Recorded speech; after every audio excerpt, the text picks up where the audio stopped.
went to the drive-in. Will you tell them that we went to the drive-in?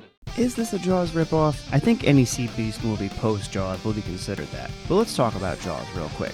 Jaws was an excellent movie. It has so many great things about it. Great cast, young director who became a legend, one of the most iconic movie themes of all time, done by the talented John Williams.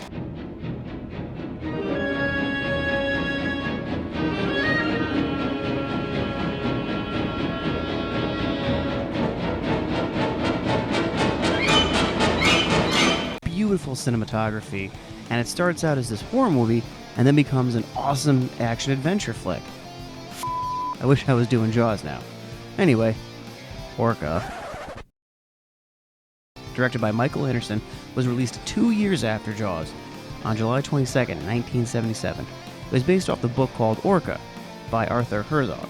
Jaws is also based off a book. Both were released in the summer, so, taking a guess, Orca was intended to be a summer blockbuster, which, that term was started by the movie Jaws.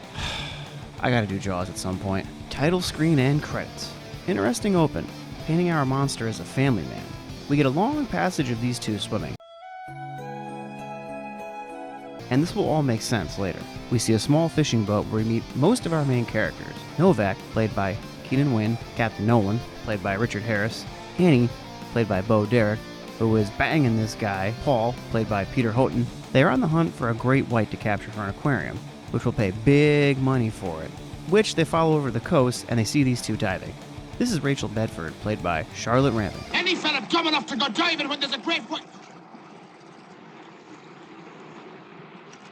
Nice going, baby. You maybe just costed us $250,000. And Ken, played by Robert Carradine, who is half-brother of David Carradine and son to John Carradine. Small world. So Ken falls in, but is rescued by the whales.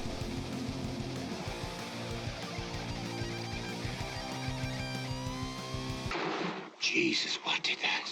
There's only one creature in the world that could do that. A killer whale. Ah, we haven't had one of these in a while. Science class. So Rachel studies whales. And the point of this class is that killer whales are the smartest and the ultimate hunters of the ocean. They are also like people, friendly and nice, until you cross them. Which is what Nolan does. He wants to catch one because killer whales in captivity are worth big money. Nolan and his team hook the female, and it just gets ugly from here. For a guy who only wants to capture this whale, it looks like he's trying to kill it.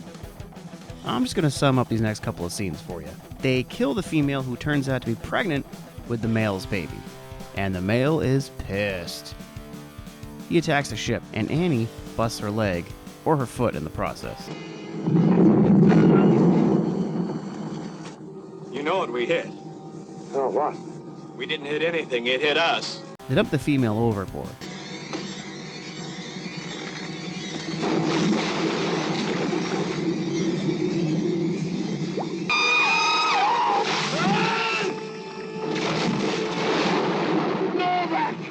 Oh, my God.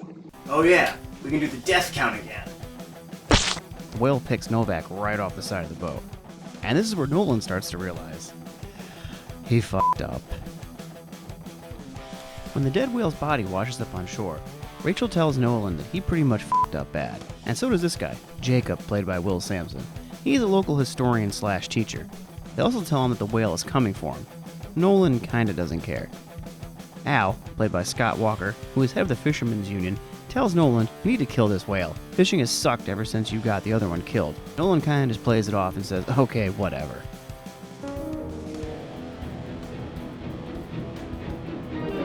After that, this whale means business. He starts to sink ships all around the village.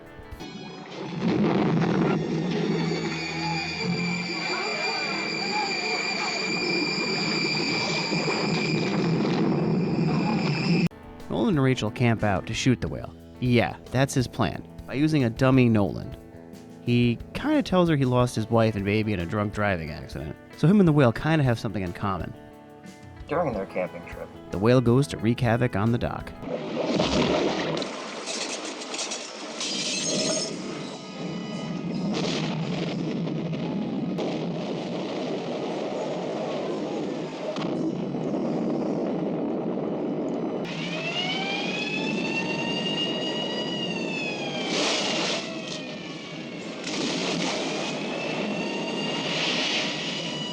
After the attack, the village pretty much says, sorry man, you gotta kill this thing.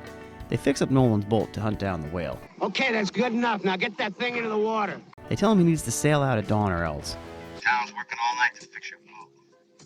Huh? Should be ready and fueled to sail on the tide at 6:15. Who is it? You hunt 'em at dawn. Your girl's busted leg won't seem like nothing. The village has turned on every single one aboard his ship. We're all out. Out there? Air, gas, oil, anything. Haha, look, who are you fooling? I just saw you put some gas in that car, bud. If you try the bus station, you'll find there are no tickets for you either. Then the whale attacks his dock house with Annie inside.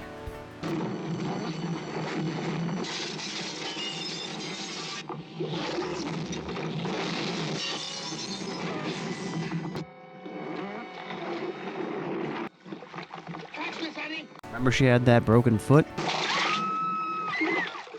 Eddie! No more. You want revenge? Well, you'll have it! I'll come out and fight you! I'll fight you! You're a vengeful son of a bitch! Now Nolan is focused and ready to kill this son of a bitch.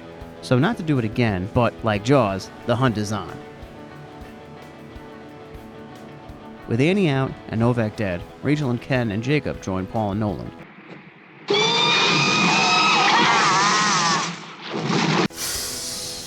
Ken, not so much.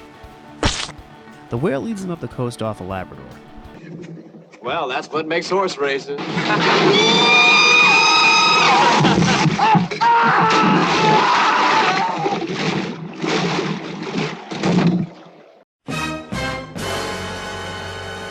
Man, poor Paul. At this point, Nolan and Rachel are pretty much on the brink of insanity. She even offers herself to him, Come. I'll warm you. but he says no. SOS, SOS. We'll leave our signal on automatic. Jacob's been doing pretty good though.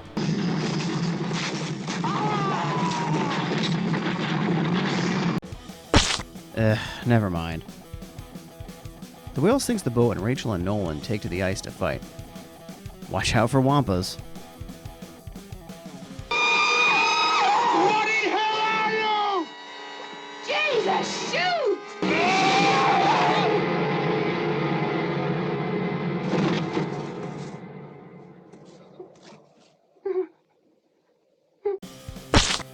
So what about Rachel? She is the last one alive. Oh, that's right. Jacob was smart enough to turn on the signal for the Coast Guard to find them. I wonder if when she gets back to the mainland if she's going to switch up her occupation.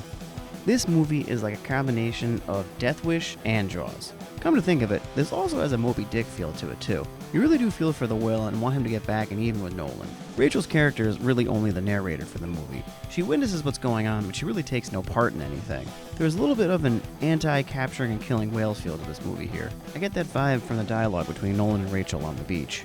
Overall, not the worst Jaws knockoff. It's entertaining. I wish it had a few more kills though, but it is a cool revenge story from an animal's perspective. Don't sleep on Orca. Definitely give it a chance.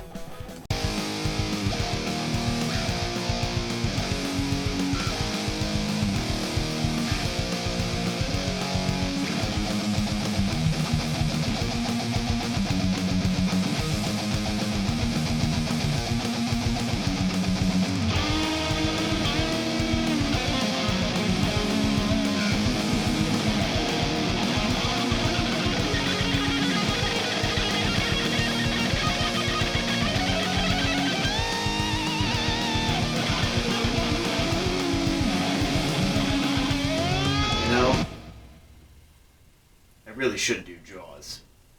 1, 2, 3. I mean, the revenge